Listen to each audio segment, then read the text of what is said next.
Nous avons, et qui a présenté le 14 octobre 2021, une invitation et un autre organisation de superposition des différents contrôles.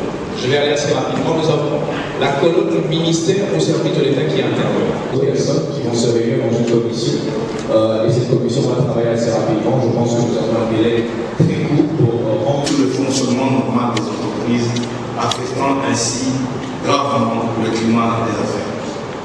Or, que nous puissions passer en revue toutes les doléances contenues dans le tableau annexé ministériel, nous allons nous contenter de lancer ces travaux après la présentation détaillée de ces doléances.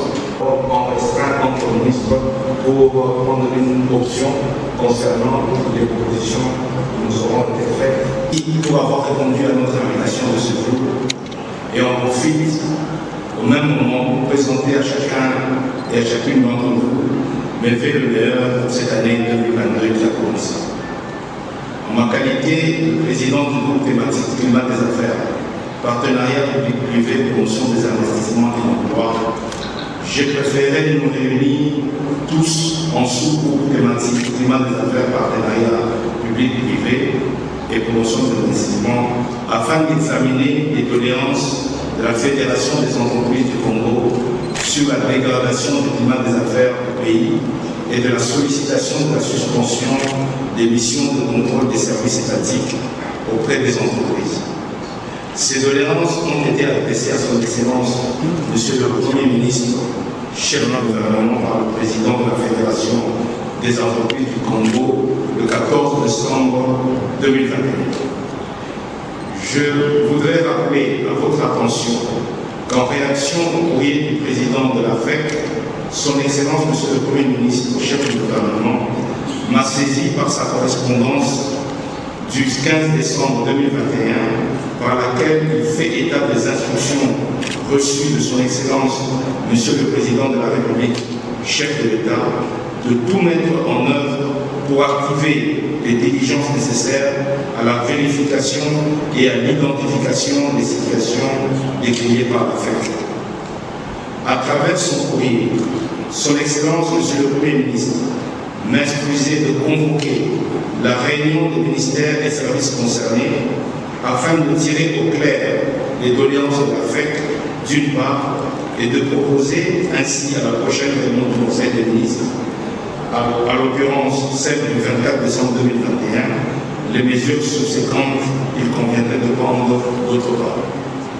C'est à ce titre que je vous ai invité, à travers ma lettre du 18 décembre 2021, pour une meilleure prise en charge de cette question. Mais malheureusement, les multiples occupations des uns et des autres et les pressions, les priorités de la haute hiérarchie n'ont pas permis de nous réunir plus tôt. C'est ainsi que nous avons voulu nous réunir tous ce jour pour examiner ces doléances et proposer des mesures subséquentes pouvant être examinées et adoptées au Conseil des ministres afin de redorer l'image de notre pays conformément à la vision exprimée par son Excellence, Monsieur le Président de la République, chef de l'État. De quoi s'agit-il? La FEC dénonce globalement ce qui suit. Plusieurs missions de contrôle fiscaux, parafiscaux et économiques subissent des missions selon la FEC qui revêtent un caractère tracassier car systématique, couvrant.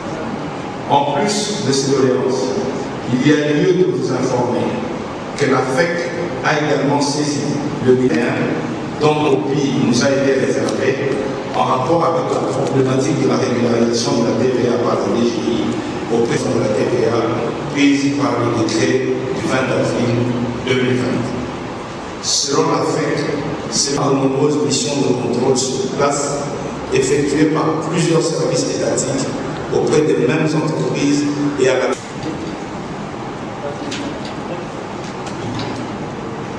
Messieurs les membres du gouvernement. La réunion d'aujourd'hui a été convoquée par son Excellence Monsieur le ministre des Plans, sur instruction de son Excellence Monsieur le Premier ministre, dans le cadre de l'amélioration du climat des affaires. il s'avère que les opérateurs économiques représentés au niveau de la FEC se sont plaints sur la multiplicité des missions, des contrôles, sur la multiplicité des taxes et sur certains faits qu'eux-mêmes ils ont constatés. Et ils ont voulu que le gouvernement puisse jouer son rôle de réguler, de faire en sorte que le climat des affaires soit assaini. C'est pourquoi, au niveau du gouvernement, l'instruction a été donnée au ministère du Plan pour réunir tous les ministères sectoriels afin de réfléchir et de trouver des réponses correctes et claires à cette problématique soulevée par la FEC. Et nous, au niveau du ministère de l'Environnement, en tant que ministère d'assiette fiscale, nous nous sommes sentis également concernés et nous allons donner notre contribution, étant donné que certaines missions, par exemple, que nous avons diligentées l'année passée, ont produit certains rapports. Il y a des rapports qui ont été produits à l'issue de ces missions que nous avons bien exploités et qui démontrent que il y a notamment la responsabilité des opérateurs économiques à contribuer à cet assainissement du climat des affaires. Ça, c'est très important et ça mérite d'être noté. Il est vrai que le gouvernement, à travers les différentes missions que nous diligentons, a sa responsabilité, mais il y a également la responsabilité de la FEC qui mérite d'être soulignée à travers les différents opérateurs, économiques.